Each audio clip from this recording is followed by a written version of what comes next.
Again, welcome to on my YouTube channel English with Mustakim Chauhan. Dear students, dear friends, आप लोगों का इस हमारे YouTube चैनल इंग्लिश विद मुस्तकीम चौहान में आपका स्वागत है।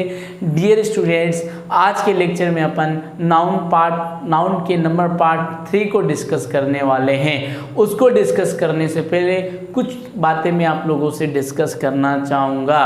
कुछ बच्चों के कमेंट आ रहे हैं, सर इंग्लिश केवल अंग्रेजी से ही हम सिलेक्शन नहीं ले सकते।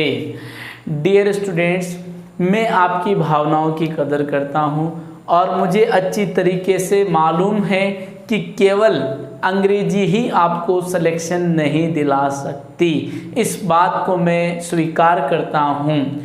और डियर स्टूडेंट्स, मैं आप लोगों के लिए ये खुशी की बात है, हम सब के लिए ये खुशी की प्यार है कि ये अपना YouTube चैनल एक परिवार है और आप लोगों के लिए मैं बेहतरीन से बेहतरीन फैकल्टी की व्यवस्था कर रहा हूँ। और इसी चैनल पे मैं आपको, चाहे आप स्टेट लेवल के एग्ज़ाम की प्रिपरेशन कर रहे हो, चाहे सेंट्रल लेवल एग्ज़ाम की प्रिपरेशन कर रहे हो, मैं बेहतरीन से बेहतरीन फैकल्टी लाने की पूरी कोशिश कर रहा हूँ। अभी मैं इनमें ही लगा हूँ ताकि आपको इस हमारे YouTube चैनल पे, हमारा नहीं हम सबका YouTube चैनल है और इस पे हम सभी प्रकार के एग्ज़ाम की प्रिपरेशन कर सके। आपको इस पर मैथ भी दिलाई जाएगी, मैथ की क्लासें भी अपलोड की जाएगी, आपके साइंस की भी और हिंदी की भी, जनरल इंग्लिश ऑलरेडी मैं डिस्कस कर रहा हूँ आप लोगों से, और भी जो भी हमारे सब्जेक्ट हैं जो हमारे एग्ज़ाम के पॉइंट ऑफ व्यू से इंपॉर्टेंट है या उन एग्ज़ाम के लिए जिन जिन सब्जेक्ट की रिक्वायरमेंट होगी, सभी फैकल्टी को आपके लिए प्रस्तुत किया जाएगा। डियर स्टूडेंट्स, और मैं उन लोगों का हार्दिक अभिनंदन करता हूँ जिन लोगों ने मुझे सब्सक्राइब किया या मुझे सपोर्ट कर रहे हैं। मैं उन लोगों का दिल से धन्यवाद करता हूँ कि वो हमेशा मेरे ऐसे साथ ही बने रहे और उनकी प्यार, उनकी दुआएं मुझे आगे तक ले जाएगी। तो ये अपना एक परिवार है और इस परिवार को आपको सपोर्ट करना है। हम सभी इसके सदस्य हैं। हमें ज़्यादा से ज़्यादा हमें क्या करना है कि इस वीडियो को शेयर करना है और हमें एक सही तरीके से, बेहतरीन तरीके से आपको स्ट्रेटजी भी बताई जाएगी कि किस प्रकार से हमें मतलब क्वेश्चंस सॉल्व करने हैं, किस एग्ज़ाम की कैसे प्रिपरेशंस करें, सारी चीज़ें आप लोगों को बताएगी। मैं फिर आपका स्वागत करता हूं, जिन लोगों ने, धन्यवाद करता हूं जिन लोगों ने मुझे सपोर्ट किया, सब्सक्राइब किया, लाइक किया, शेयर किया, मैं उन सबको धन्यवाद देता हूं।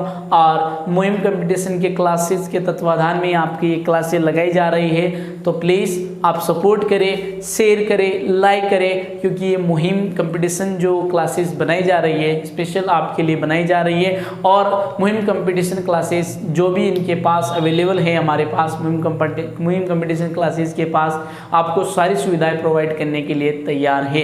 तो डियर स्टूडेंट्स, एक बार फिर से मैं उन लोगों का स्वागत करता हूं या उनको तहे दिल से धन्यवाद देता हूं जिन्होंने मुझे सपोर्ट किया और आपके प्यार ने, आपके सपोर्ट ने मुझे इस प्लेटफॉर्म पे लाने के लिए मजबूर कर दिया।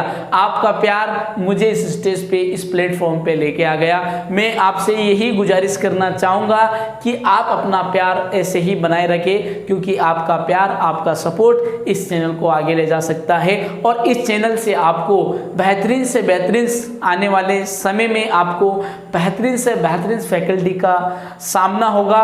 और सभी एग्जाम की अगर मैं बात करूँ, यूपीएससी लेवल की, आरएस लेवल की, कोई भी बड़ा एग्जाम हो, सारे एग्जाम से रिलेटेड क्लासें अपलोड की जाएगी। लेकिन अभी स्टार्टिंग टाइम है, थोड़ा टाइम लगेगा, इसके लिए आपको हमें सपोर्ट करना होगा। जितना आपका सपोर्ट होगा, जितना आपका प्यार होगा, जल्द ही मैं आप लोगों के लिए बेहतरीन से बेहतरीन फैकल्टी लाने की पूरी कोशिश करूंगा। तो डियर स्टूडेंट्स, ये तो हमारी करियर से रिलेटेड डिस्कस था। अब आइए टॉपिक से रिलेटेड डिस्कशन कर लेते हैं कि आज का क्या है। ये लेक्चर हमारे नंबर से रिलेटेड है, पार्ट 3 है। 2 ऑलरेडी अपन डिस्कस कर चुके हैं, पार्ट 3 है। और पार्ट 3 का आज रूल ये है कि अगर किसी भी नाउन के लास्ट में आपको IS नज़र आ जाए, किसी नाउन के लास्ट में आपको IS नज़र आ जाए और आपको प्लूरल बनाने के लिए कहा जाए, तो याद रहे आपको IS को हटाकर ES में कन्वर्ट कर देना है। जब आपका IES ES में कन्वर्ट हो जाएगा, तब आपकी वो क्या हो जाएगी, प्लूरल फॉर्म हो जाएगी। अब देखो, आपको एग्जाम्पल के तौर पे एक दिखा देता हूँ मैं। क्राइसिस, क्राइसिस, अब इसका अपन को प्लूरल बनाना है तो क्या हो जाए, क्राइसिस। ये अपना इसका क्या हो गया, प्लूरल हो गया। तो डियर स्टूडेंट्स, अब आपको स्क्रीन पे कुछ एग्जाम्पल नज़र आएंगे और आप देख सकते हो इससे रिलेटेड एग्जाम्पल है, आपको स्क्रीन पे नज़र आ रहे होंगे। तो पहला एग्जाम्पल आपके है पैरेंथेसिस। तो पैरेंथेसिस का बना हुआ है पैरेंथेसिस, फिर आप क्या है साइनोप्सिस, साइनोप्सिस, फिर आया बेसिस, बेसिस, क्राइसिस, क्राइसिस, ये ऑलरेडी अपन बोर्ड पे डिस्कस कर चुके हैं। फिर आप क्या है सिंथेसिस, सिंथेसिस, फिर आपके आया आपके फिर अगला एग्जाम्पल नज़र आ रहा है थेसिस, थेसिस, फिर आप क्या रहा है हाइपोथेसिस, हाइपोथेसिस, फिर आप क्या है Oasis, Oasis, diagnosis, diagnosis, Metamorphosis, Metamorphosis, Metamorphosis, फिर आप क्या है नार्कोसिस, नार्कोसिस, फिर आप क्या है हिप्नोसिस, हिप्नोसिस, फिर आप क्या एनालिसिस, एनालिसिस, फिर आप क्या है मेटाथेसिस, मेटाथेसिस। फिर ये अपने एग्जाम्पल थे, इनसे रिलेटेड हमने डिस्कस किया। अब मैं आप लोगों को बता दूं कि ये हमारे वो नाउन थे जिनमें लास्ट में क्या नज़र आ रहा था, लास्ट में हमें आईएस नज़र आ रहा था और हमने उनको हटाकर आईएस को हटाकर हमने किस में कन्वर्ट कर दिया, ईएस को लगाकर हमने प्लूरल बना लिया। तो डियर स्टूडेंट्स, इस नियम को याद रखें, जब नाउन के लास्ट में हमें आईएस मिले और हम उसका प्लूरल बनाने के लिए कहा जाए तो आपको क्या करना है, आईएस को हटाकर क्या लगा देना है, ईएस लगा देना है। अब अगला नियम अपने आता है वो ये डियर स्टूडेंट कि अगर आपको किसी नाउन के लास्ट में ओन मिले और आपको उसका प्लूरल फॉर्म बनाने के लिए कहा जाए तो आपको ओ ए को किस में कन्वर्ट कर देते हैं, ए में कन्वर्ट कर देते हैं। अब आइए इनसे रिलेटेड एग्जाम्पल आपको स्क्रीन पे नजर आ रहा होगा। पहला एग्जाम्पल है क्राइटेरियन। तो क्राइटेरियन में आप देख सकते हो क्या लिखा हुआ है, लास्ट में ओ एन लिखा हुआ है और ओ एन की जगह आपको प्लूरल फॉर्म मिली क्राइटेरिया। तो अब आपको पूछे कि what is the difference between criterion and criteria. Criteria is the plural form of the word. तो प्लूरल फॉर्म होती है किसकी, क्राइटेरिया अपने वर्ड की एक प्लूरल फॉर्म होती है, क्योंकि मैंने आप लोगों को बताया है कि जब ओ एन लास्ट में है तो उसे ए में कन्वर्ट करके अपन उस नाउन का क्या बना देते हैं, प्लूरल बना देते हैं। दूसरा आपका आया फिनोमेनन। फिनोमेनन का आप देख सकते हो फिनोमिना, फिनोमिना आपको नज़र आ रहा होगा, आपने देखा होगा ओ एन को कन्वर्ट करके ए में बदल दिया गया। तो डियर स्टूडेंट्स, ये तो हुए कि जब हमें ओ एन को ए में बदलना हो, ये इसके एग्जाम्पल हुए। लेकिन कुछ वर्ड ऐसे भी होते हैं जिनके नाउन में लास्ट में क्या आता है, ओ एन आता है, लेकिन उनको ए में कन्वर्ट नहीं किया जाता बल्कि एस लगा दिया जाता है। जैसे मैं लिखूँ डेमन, आप देख सकते हो डेमन। अब डेमन का अगर मैं प्लूरल फॉर्म बनाऊं तो क्या हो जाएगा, डेमंस हो जाएगा। क्या हो जाएगा, डेमंस हो जाएगा। अब मैं आपको एग्जाम्पल स्क्रीन पे दिखाता हूं जिससे आपको समझ में आ जाए। तो आप देख सकते हो कि आपको एग्जाम्पल स्क्रीन पे नज़र आ रहे होंगे। तो पहला एग्जाम्पल इससे रिलेटेड आपके क्या है, पहला है डेमन। डेमन को ऑलरेडी अपन ने बोर्ड पे डिस्कस कर लिया है। फिर दूसरा आपका आया इलेक्ट्रॉन, इलेक्ट्रॉन की प्लूरल फॉर्म बनी हुई इलेक्ट्रॉन्स। फिर आया न्यूट्रॉन, न्यूट्रॉन्स, प्रोटॉन, प्रोटॉन्स। तो डियर स्टूडेंट्स, ये वो वर्ड थे जो एक्सेप्शन कहूँ तो मेरा एक्सेप्शन कहना सही होगा कि इनके आगे अस लगाते हैं, ज़्यादातर अपन ओ एन को ए में बदलते हैं। आप इस बात को याद रखें। डियर स्टूडेंट्स, आपको समझ में आ गया होगा, जब आपको नाउन के लास्ट में कुछ वर्ड ऐसे होते हैं जिनके नाउन के लास्ट में ओ एन आता है तो उनको अपन एस में बदलते हैं। ज़्यादातर ओ एन को ए में कन्वर्ट किया जाता है। अब डियर स्टूडेंट्स, अगला अपना नियम आता है कंपाउंड नाउन। अब बच्चों के माइंड में सवाल आ रहा होगा, सर नाउन तो हमारे समझ में आ रहा है, ये नया वर्ड क्या आ गया, नया वर्ड क्या आ गया, कंपाउंड। सर ये क्या है? आपके अगर दिमाग में ये क्वेश्चंस बन रहा है, इसका मतलब आप हर दिन नई नई चीज़ें सीख रहे हो। अगर आप बंद बूंदी की तरह एक क्लासें ले रहे हो तो इसका कोई फ़ायदा नहीं है, ना आपको फ़ायदा है ना मुझे फ़ायदा है। बस मेरा मिशन वो यही है कि आपको कैसे करके मैं आपको फ़ायदा पहुंचा दूं, ये मेरा टारगेट है। तो यहाँ पर आपके माइंड में एक सवाल उठ रहा होगा कि सर आपने नाउन का तो हमें बता दिया, noun is a name of person, place, things, animals और quality state that is called noun. लेकिन सर हमारे सामने एक नया वर्ड आया है कंपाउंड नाउन, ये क्या है? तो बिल्कुल आपका अगर माइंड में सवाल बन रहा है तो आप अपनी जगह बिल्कुल सही हो। और पहले मैं आपको इस टॉपिक का मतलब समझाऊंगा, फिर इससे रिलेटेड जो प्लूरल के रूल एंड रेगुलेशन है उनको अपन डिस्कस करेंगे। तो यहाँ पर अपने पास आया कंपाउंड। कंपाउंड नाउन किसे कहते हैं? अब ध्यान से सुनिएगा।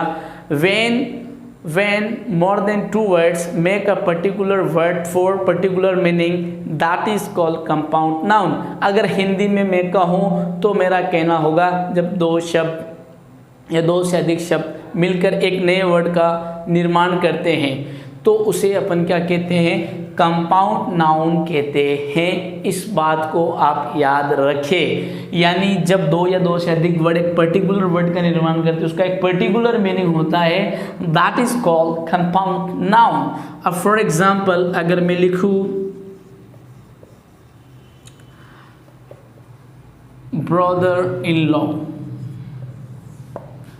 ब्रदर इन लॉ, अब यहाँ पर आप देख सकते हो मोर देन टू से वर्ड ज़्यादा है तो यहाँ पर इन तीनों वर्ड से एक पर्टिकुलर मीनिंग अपने आ रहा है। इसको आप मतलब आप जीजा के लिए यूज कर सकते हो और साला के लिए यूज कर सकते हो। जो आपका साला होता है या जीजा होता है दोनों के लिए आप इसको यूज कर सकते हो। तो कंपाउंड नाउन समझ में आ गया, जब दो या दो से अधिक वर्ड मिलकर एक पर्टिकुलर वर्ड का निर्माण करें जिसका एक पर्टिकुलर मीनिंग हो, that is called compound noun. ये आपके क्या होते हैं? कंपाउंड नाउन होते हैं। अब इनसे रिलेटेड जब हमें कंपाउंड नाउन का प्लूरल बनाने के लिए कहा जाए, जब हमें कंपाउंड नाउन का प्लूरल बनाने के लिए कहा जाए तो बच्चों को ये बताया जाता है कि फर्स्ट वाले एलिमेंट के साथ एस लगाकर आप प्लूरल बना सकते हो। देखो ध्यान से सुनना इस मेरी बात को। ज़्यादातर ये बताया जाता है कि जब आपको कंपाउंड नाउन का प्लूरल बनाना हो तो आप फर्स्ट एलिमेंट के साथ क्या लगा दो? एस लगा दो और प्लूरल बन जाएगा। ठीक है, मैं इस बात से सहमत हूँ कि हाँ जी पहले वाले एलिमेंट के साथ एस लगाकर प्लूरल बना सकते हैं। लेकिन ये जो नियम है ये कुछ वर्ड पे ही लगता है।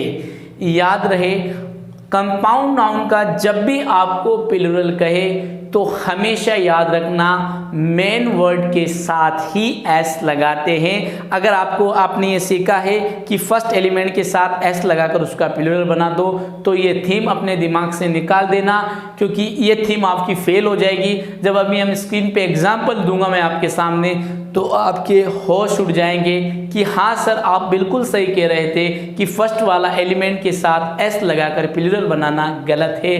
ये आपकी थीम क्या है? गलत है। तो डियर स्टूडेंट्स आप इस बात का ख्याल रखें जब भी आपको कंपाउंड नाउन का प्लूरल बनाने के लिए कहा जाए तो याद रखना जो उसमें मेन वर्ड है उसके साथ ही आपको एस लगाना होगा। जब आपको स्क्रीन पे मैं एग्जांपल दिखाऊंगा तो इस बात को हम प्रूव कर देंगे कि फर्स्ट एलिमेंट के साथ एस लगाकर हम प्लूरल बना सकते हैं। ये हमारा गलत है। इस नियम को आपको अपने दिमाग से निकाल देना है। सही नियम क्या है कि हमें हमेशा कंपाउंड नाउन का प्लूरल बनाने के लिए कहा जाए तो मेन वर्ड के साथ ही एस लगाए। इस बात को ध्यान में रखिएगा।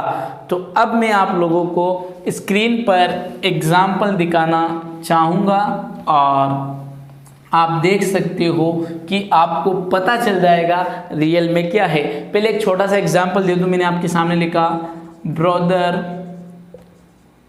In law. अगर इसका प्लूरल बनाएंगे तो इसमें मुझे बताओ मेन वर्ड क्या है?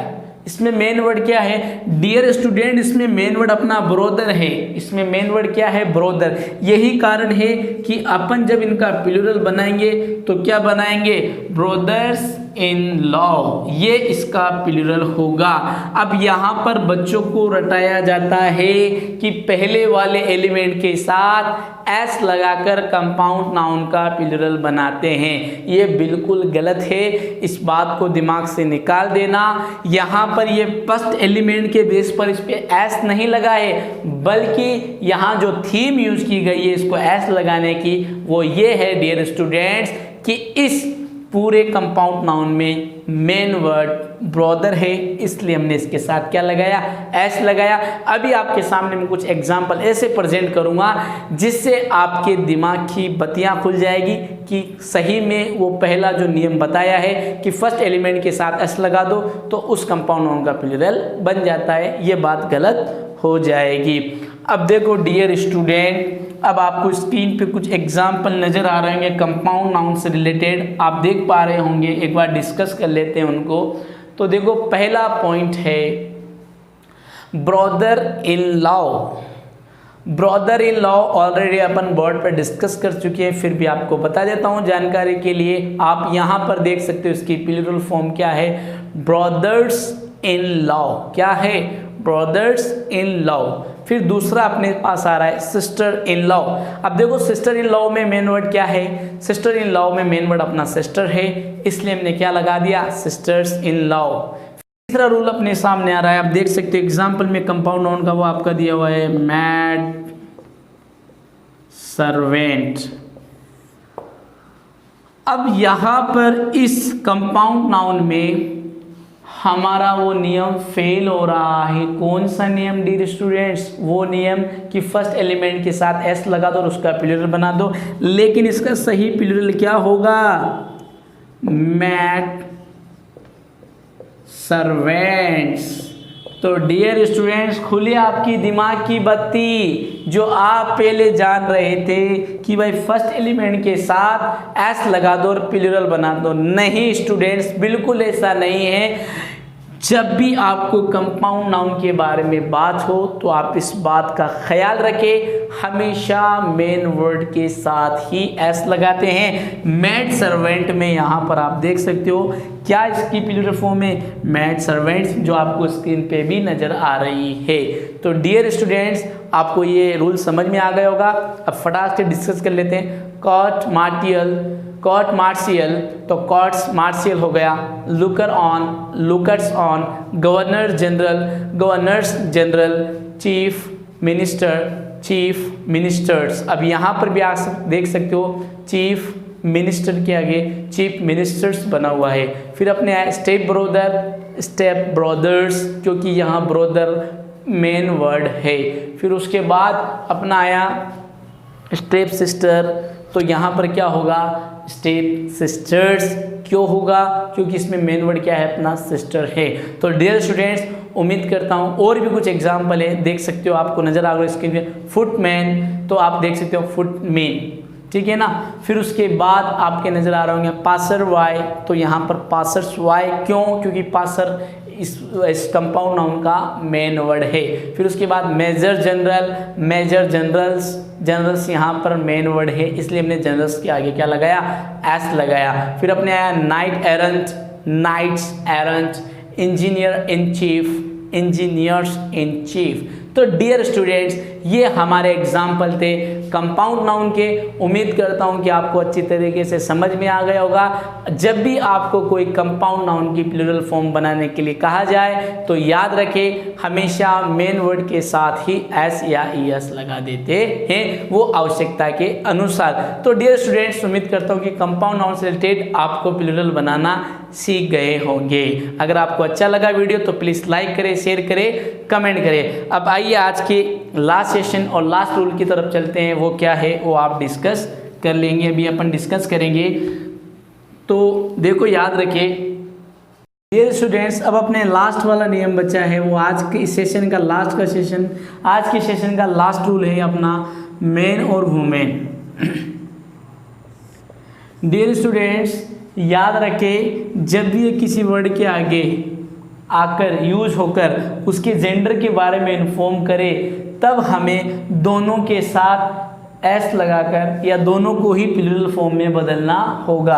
अगर मैं लिखूं मैन डॉक्टर, क्या लिखा मैंने, मैन डॉक्टर। अब देखो ये डॉक्टर से पहले आ रहा है, ठीक है। अब इसके जेंडर को बता रहा है कि डॉक्टर जो है वो क्या है, मेल है। डॉक्टर जो क्या है, मेल है। तो जब भी ये मैन और वुमेन किसी वर्ड के आगे उसके जेंडर के बारे में हमें इंफॉर्मेशन देते हैं, तब हम दोनों को ही प्लूरल फॉर्म में लिखते हैं। तो अगर मैं लिखूं मैन डॉक्टर, मैंने आपके सामने लिखा मैन डॉक्टर, तो अगर मैं इसका प्लूरल बनाऊंगा तो क्या हो जाएगा, ये मैन हो जाएगा, फिर ये क्या हो जाएगा, डॉक्टर्स। तो दोनों को ही, दोनों शब्दों को ही प्लूरल फॉर्म में हमें रिप्रेजेंट करना होगा। याद रहे, जब भी किसी वर्ड से पहले मैन और वुमेन आकर उसे हमें उस जेंडर के बारे में इंफॉर्मेशन देते हैं, उस शब्द के जेंडर के बारे में इंफॉर्मेशन देते हैं, तब अपन क्या करते हैं, दोनों वर्ड को प्लूरल फॉर्म में लिखते हैं। तो आप एग्जाम्पल देख सकते हो, पहला आया है, एग्जाम्पल आप लिख सकते हो ताकि आपको स्क्रीन पे नज़र आ रहे होंगे और आपको समझ में आ जाएगा कि मैं क्या बात आपको समझाने की कोशिश कर रहा हूँ। तो पहला एग्जाम्पल मैन डॉक्टर। अब यहाँ उसकी प्लूरल फॉर्म देख सकते हो आप, मैन, ठीक है, फिर डॉक्टर्स, फिर आपके आया मैन सर्वेंट, तो मैन सर्वेंट्स, दोनों को ही प्लूरल फॉर्म में रिप्रेजेंट किया गया है। वुमेन सर्वेंट, वुमेन सर्वेंट्स, फिर अगला है वुमेन डॉक्टर, वुमेन डॉक्टर्स, फिर अपने आप क्या है, मैन ड्राइवर, मैन ड्राइवर्स। तो डियर स्टूडेंट्स, ये अपने वो वर्ड थे जिनमें मैन और वुमेन किसी वर्ड से पहले आकर उसके जेंडर के बारे में हमें इन्फॉर्म करना हो। और अब डियर स्टूडेंट्स कुछ एग्जाम्पल और बचे हैं, वो देख लें। मैन टीचर, तो देखो man teachers, women driver, women drivers, women teacher, women teachers. तो ये नाउन थे जिनमें हमने देखा कि किसी भी वर्ड से पहले मैन और वुमेन आ जाए और उसके जेंडर के बारे में हमें इन्फॉर्म करे, तो हम दोनों वर्ड को ही प्लूरल फॉर्म में लिखते हैं। डियर स्टूडेंट्स, आपने देखा आज हमने नंबर से रिलेटेड रूल रेगुलेशन डिस्कस किए। उम्मीद करता हूं कि आज का लेक्चर आपको अच्छी तरीके से समझ में आ गया होगा। अगर आपको फिर भी कोई डाउट है तो कमेंट बॉक्स में ज़रूर बताइएगा। आप हमारे चैनल पर नए हो या अभी तक आपने हमारे चैनल को सब्सक्राइब नहीं किया है, सब्सक्राइब करें और बेल आइकन को दबाएं ताकि सबसे पहले आपके पास नोटिफिकेशन मिले और आप अपने एग्जाम की प्रिपरेशन कर सको। आपको बता दो डियर स्टूडेंट्स कि लास्ट लेक्चर के लिंक आपको डिस्क्रिप्शन में दिए हुए हैं। आपने अगर हमारे लास्ट के लेक्चर्स को, लास्ट के वीडियो को नहीं देखा है तो प्लीज़ देख ले ताकि ये वीडियो भी आपको अच्छी तरीके से समझ में आ जाए। Thank you.